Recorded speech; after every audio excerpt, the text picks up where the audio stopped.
За үнэн мэдлэгийн бяцлаглыг одоо сонгосон болон сонсож суралцаж яваад одоо айшин та бүхний хаамар амгалан альбая. Би энэ 2024 оны 10 дугаар сарын 17-нд үнэн мэдлэг бяцлаглын данхан шатанд 9 орж суралцаад анхны гараагаа эхэлж за 2025 оны 5 сарын 23-ны өдөр бүтэн 7 сар суралцсны эцэст дээж хата дүрсэн. Нэлээд олон одоо бяцлал сонирхож суралцаж байхад үнэн мэдлэгийн сургалт шиг одоо бяцлаглаараа төвлөрч сурах, мэддэг хүн сайн зохицуулах, ухамсараас үсээ эсрэг айцаас агарах, өөрийн өвдсөн бие одоо өөрөө эмчлэх, итгэл үнэмшил мэдрэмжээ хөгжүүлэх, эдгээр зүйлийг заадаг сургалт байж тааралдаагүй. Тэгээд итгэл үнэмшил өөрийн эрэхгүй одоо өөрт мэдрэгдэж улам бүр чамдын чамдад нь хүрэх хүслийг надад төрүүлсэн. Ингээд гайхамшигтайгаар бэлгийн мэлмигээ нэх, ив яаргарах, элдв бодол муу зуршлаасаа сан салах, өөрийгөө эмчлээ сурчсан бие сэтгэл зүй энэ одоо хөнгөрч бие биш бид үзлэр одоо төвлсөн түүхтэй. Яагаад одоо үнэн мэдлэгийн бяцлаглыг сонгосон бэ гэвэл хүн бүхэн энэ тэнцүү ам насыг хүртээн ирдэг хорвоод мэдлээд 70 нас хүрчээ. Өөрийгөө эргцүүлэн бодоход 3-аас 12 нас хамгийн аз жаргалтай, 13-аас 25 наснда сурч боловсрох ямар мэргэжилтэй болохоо бодож явж 25-аас 50 нас хүртлээ одоо ажлын гараа өөр хүүхэд төрүүлэх өсгөх материалын амьдралд одоо хэд шунаж амьдарч байжээ. Үүнээс хойш амьдралын хатууг амсаж ханяа алдаж шүтдэж үзээгүй одоо гандан хийдэг зорж сайн гэсэн газраа рууж эцэст нь бурхан багшийн сургаал номлолд хэд итгэж одоо өөрийгөө дайчлан буруу үзэл давтаж явснаа үнэн мэдлэгтэй учраас ойлгосон.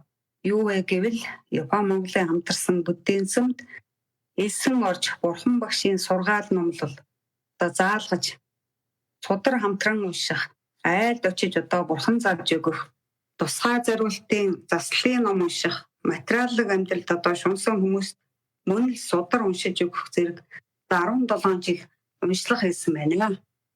Тэгээд би одоо бурхан багшийн сургаалтай учирсан зэрэг дэв авснаа мундаг сайн багш болсон гэж одоо бодчихсон. Гард одоо хэтэрхий эзнээ мэдлгүй явж үнэн мэдлэгийн бяцлагалтай учраад өрөн ойлгосон. Нэг ороо 50 найз маань одоо устдаад бидний бурхан багшийн сургаалын шүтлгээс илүү бяцлагал байна. Та түүнд орж суралцаад ойлгоно.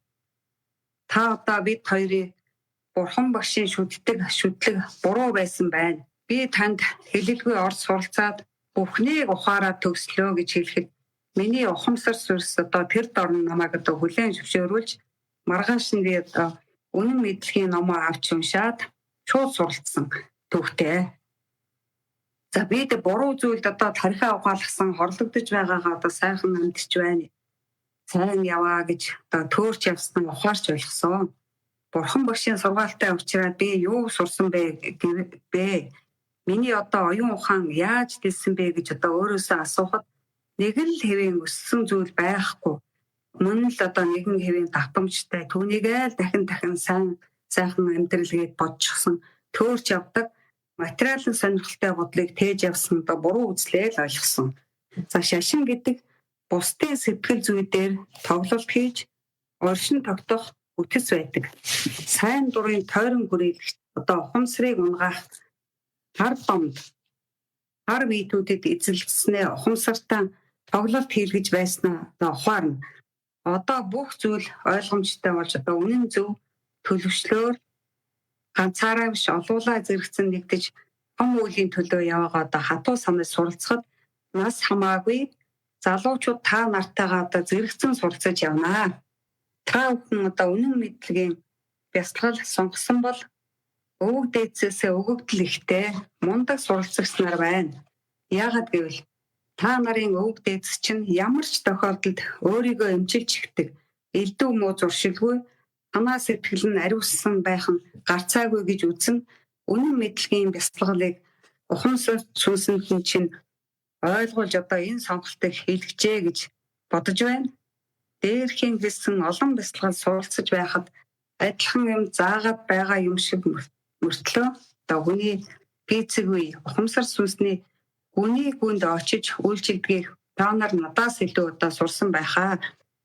Гайхамшигтай бяцлага шүү. Одоо энэ бяцлал маань гэж дахин хэлье. За эцэст нь та нар намайг Бурхан шүтэн судар ирэхээ яасан бэ гэж асуух байсан баг. Мөн яаж өөрчлөгдсөн бэ гэж асуух байсан баг. За би хариулъя. Үнэн мэдлэгийн багш одоо шашин судалдаар төгссөн багшилж байсан багшаас зөвлөгөө авахд за нэгдүгээрт нь өөрийн болгосон Бурханаа та зөвнөр гэж бодож болгоо.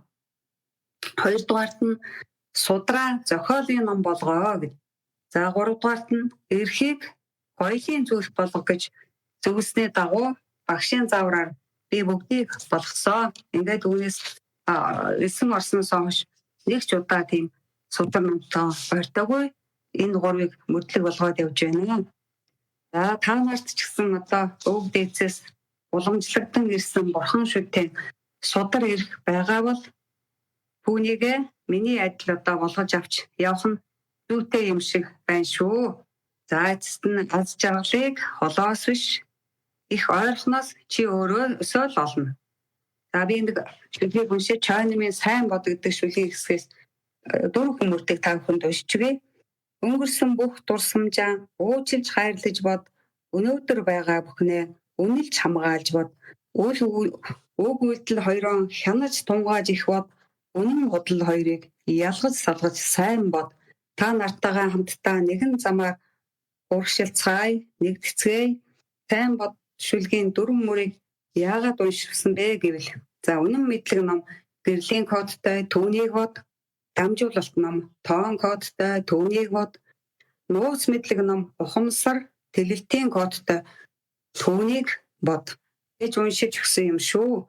Үнэн мэдлэгийн бяцлал сонгосон одоо цааш суралцах боломжтой өөрийгөө хөгжүүлэх бяцлаглаа ойлгосон бол үнэн мэдлэгтэй дахин бодож нягтлаад суралцаарай гэж хүүхдүүдэд захий амжилт хүсье.